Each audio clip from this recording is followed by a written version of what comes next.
Welcome to my ডুইস ডায়েরিতে। আজ তোমাদের সঙ্গে যে বরকনের একসাথে গায়ে হলুদ পর্ব দেখালাম দুটো পার্টে, সেটারই একটা ভালো মুহূর্ত যেখানে দুজনের বিয়ে হচ্ছে। সেই মুহূর্তটা দেখার জন্য তো আমি খুবই এক্সাইটেড ছিলাম, কারণ যে কোনো মুহূর্তে আমাকে সেজে গুজে তাড়াতাড়ি যেতে হবে। ওখানে গায়ে হলুদ পর্ব মিটিয়ে এসে আমার একটা বন্ধুর বাড়িতে গিয়ে সাজগোজ করলাম, তার মা সাজিয়ে দিয়েছিল। এবং তারপর দেখতে পাচ্ছ অলরেডি চলে গেছি। খুবই সেদিনকে চাপের ব্যাপার হয়ে গেছিলো, কারণ টোটো অটো পাওয়া যাচ্ছিল না। সেখানে রাত্রির হয়ে গেছিলো প্রায় সাজতে সাজতে আমার। তো তোমরা দেখতেই পাচ্ছ এখানে ছাদনাতলাতে একদম কে বর না বউ, কে বড় সেটা দেখা হচ্ছিল।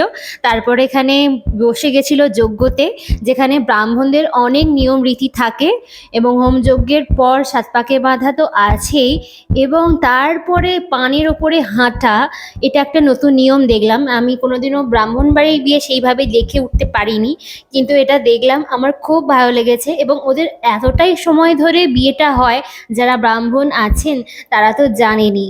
আর আমার এই প্রথমবার ব্রাহ্মণ বাড়ির বিয়ে দেখা এবং বরকনের একসাথে বিয়ে দেখা, তো এটা একদম যেন বোনাস বোনাস বোনাস ব্যাপার হয়ে গেছিল।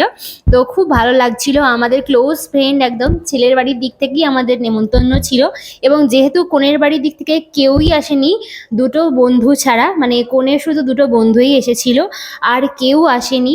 এখানে ছেলের বাড়ির দিক থেকেই কিন্তু সবটা অ্যারেঞ্জ করা হয়েছে।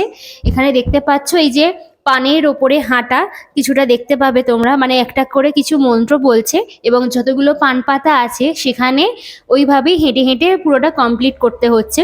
এবং তারপরে তো সাত পাকে বাঁধা আছেই, এটাই এরমভাবে একটা সাত পাকে বাঁধার ব্যাপার আছে। দেখতে পাচ্ছ খুব সুন্দর লাগছিল আমার এই বিয়েবাড়ির মুহূর্তটা দেখতে। আর যেহেতু এরকম বিয়ে কখনো দেখিনি, সেটা তো আরও ভালো লাগছিল।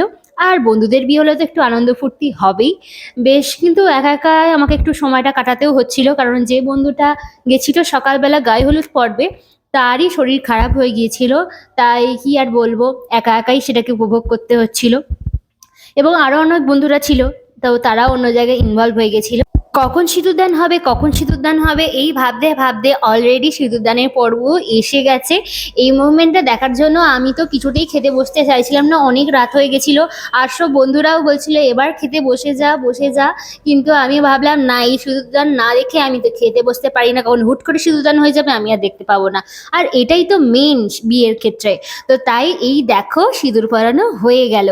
আমার এত ভালো লাগছিল, মানে এইভাবেও পূর্ণতা পাওয়া যায়। নতুন নতুন মিনি ব্লগ দেখার জন্য সাবস্ক্রাইব করে দাও। আর আজকের মতন টাটা, বাই বাই।